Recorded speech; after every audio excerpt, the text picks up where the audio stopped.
Hi people, hope you had a fabulous week.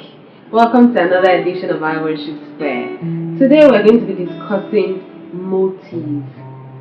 And it is important that we check the intentions, the reasons why we do the things that we do. The subject of motive is very important, and often we shy away from it because we don't want to be faced with the truth of God's word. And this would help us to grow in the place of connecting with God, because God relates with us through our hearts. So it's important to ask ourselves, why am I doing whatever it is we do in the place of worship? A lot of people do a lot of things in the church today with different kind of motives. Some are just even funny. You can't imagine, people coming to church just to show their clothes. Amazing how people make new dresses and they just show up in church just to show everyone how good the dress is. Not because they want to worship. People just want to show something. It's amazing how let me come home now, we as musicians learn new stuff, and then we just want to drop it in church, in the place of worship. We want to play those things, learn at home, the skills. We want to drop it just to draw attention on ourselves. I don't know. I'm included in this, because we all need to grow in the place of worship together. You see, people or worship leaders, just to, they are more interested on how to display their talents, the skills, rather than interested on how to lead the people to God. Motive. And the question I want we as worshippers to always ask ourselves is that when you're about to climb that stage, ask yourself, why am I doing this? If I'm not given the privilege to lead for a period of time, will I still stay here and serve? If I'm not given the privilege to lead a song, will I still stay and serve? If I'm not made a leader over a long period of time, when everyone around are leaders, will I still stay and serve? That is the question of motive. And it's important we expose ourselves genuinely to these questions so that they can help us to have a reflection and a rethink, and to help us to weigh our motive, our intention of service. A lot of times we get carried away and we lose this balance. We get so busy with a lot of things, and then we don't even give attention to why, the intention of our heart, until when something suddenly shows up, and then our reaction just shows that our heart is not right.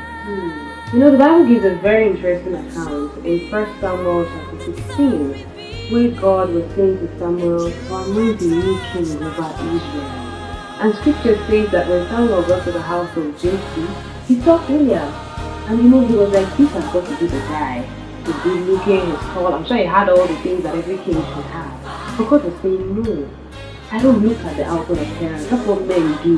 God, look at the heart. So it is important that we realize that God is always consistently looking at our heart.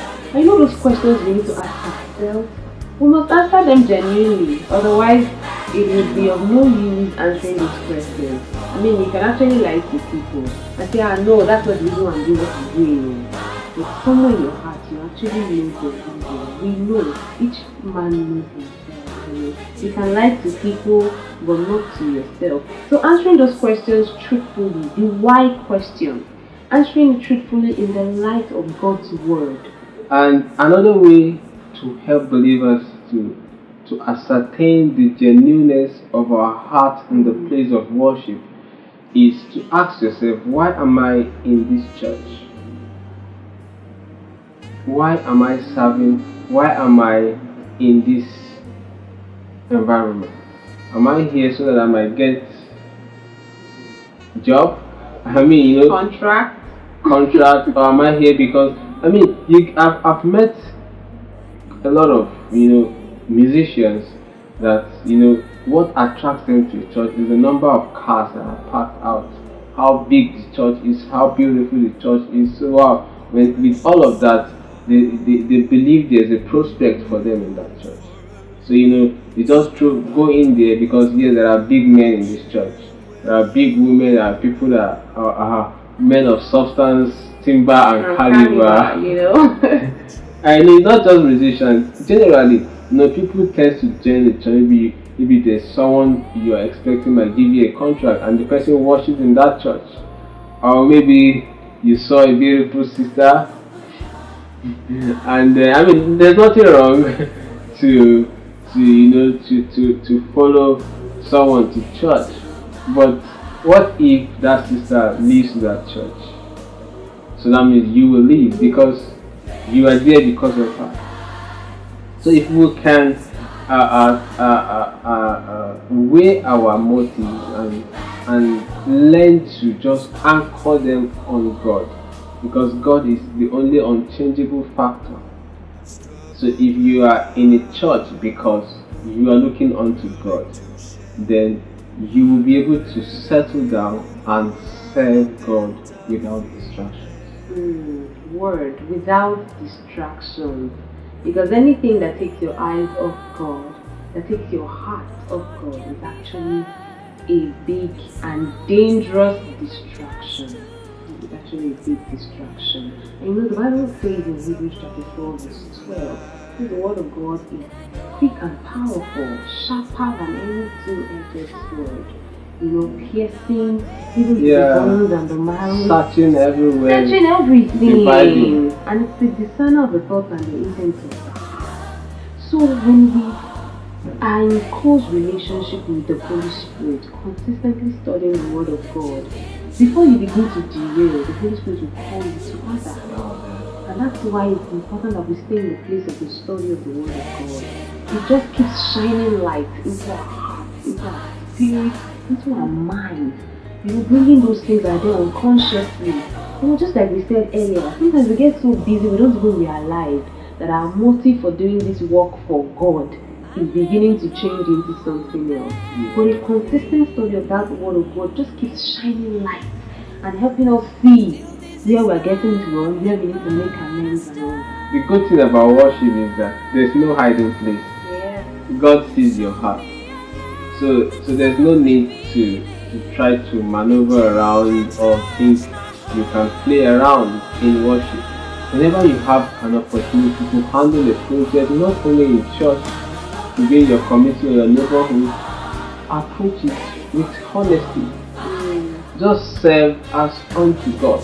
It amazes me a lot of times how people tend to think about what cost they can get from something that has to do with church, or something that has to do with the society, or humanitarian service.